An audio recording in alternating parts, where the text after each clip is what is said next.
there was a woman who was very unhappy with her husband. He had been oh so charming when they were going out. But once they were married, how things changed. Whenever they went out together now, he would ogle other women. Whenever she made a joke, he would just stand there, stony-faced, and roll his eyes. But worst of all were the comments he would make about her to other people. Nasty comments that humiliated her so much she barely wanted to go out at all anymore. One day, after a particularly awful string of abuse from him, she took herself off to the botanical gardens to have a think about what she should do. It was a warm June day, and she sat herself down under a tree. She'd brought a book with her, but she didn't feel like reading. It was really just a prop. She just wanted to sit under that tree and escape his poisonous words for a while. She sat and dreamed and dozed for a bit, then stirred herself in case anyone was coming. And when she looked down at her book, she saw a wee slug. She couldn't help but smile. It looked like it was waving at her with its eye stalks. It had left a trail on the cover of her book. But when she looked closer, she saw it wasn't a trail. It was writing. I can help. She took a closer look. The lettering was very wobbly, but it clearly said, I can help. Oh, no, no, no, no, no. She was clearly having a nervous breakdown. But she looked again. The slug was continuing to write. You are not mad. It had run out of space.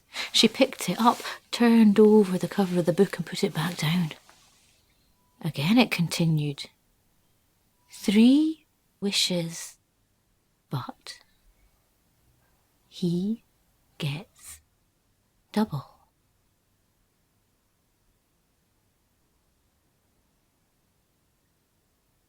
She pondered this for quite some time.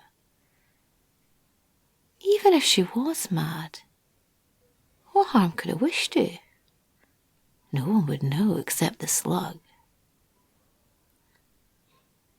She thought of how ugly her husband had made her feel. She looked at the slug again.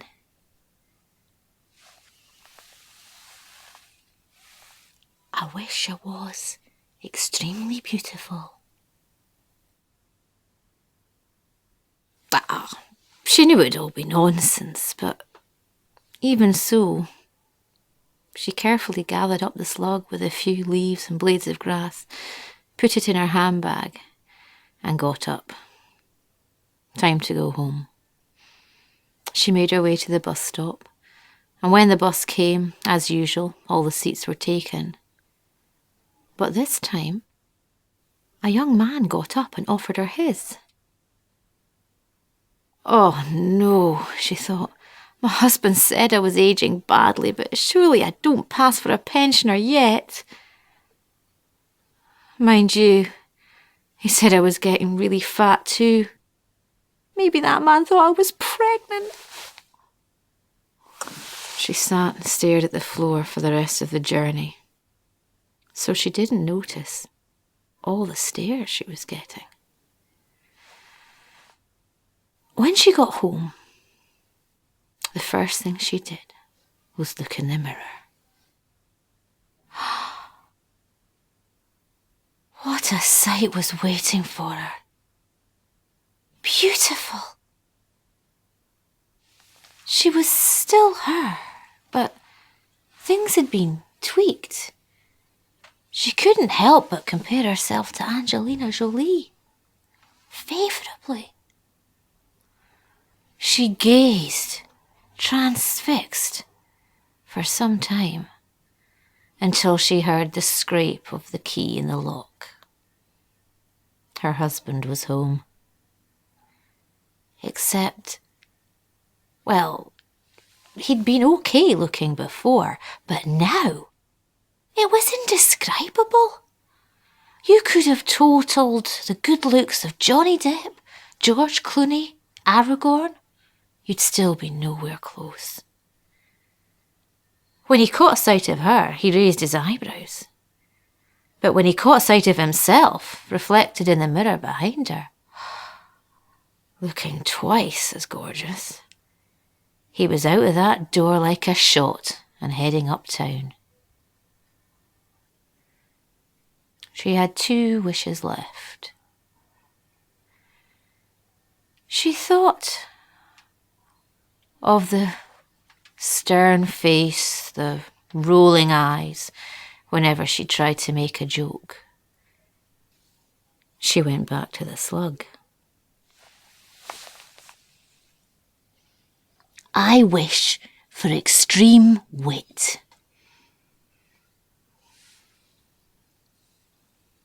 The phone rang.